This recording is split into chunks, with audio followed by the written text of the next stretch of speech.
Hello everyone, welcome to learn web code. ఈ వీడియోలో మనం పర్టికులర్గా HTML, CSS and JavaScript వీటి మూడింటి మధ్య రిలేషన్ ఏంటో తెలుసుకుందాం.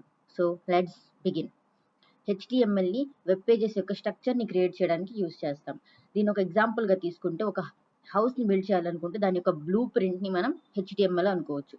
And second one CSS. ఆ వెబ్ పేజెస్కి కలర్ని స్టైల్ని యాడ్ చేయడం కోసం CSSని యూస్ చేస్తాం. ఫర్ ఎగ్జాంపుల్గా తీసుకుంటే మన హౌస్కి కలర్స్ కానీ కర్టన్స్ కానీ ఇంటీరియర్ ఎక్స్టీరియర్ డిజైన్ కానీ యాడ్ చేయడం. సో ఇదే విధంగా వెబ్ పేజెస్లో CSS అనేది ఆ స్టైలింగ్ వర్క్ అనేది చేస్తుంది. And third one is Java script.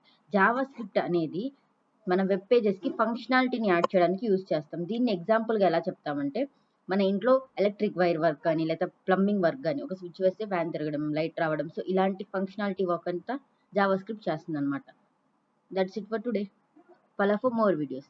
పెట్టి పెట్టగానే వీడియో మీ దాకా రావాలంటే సబ్స్క్రైబ్ చేసుకోండి, బెల్ ఐకాన్ ఆన్ చేసి పెట్టుకోండి. Thank you.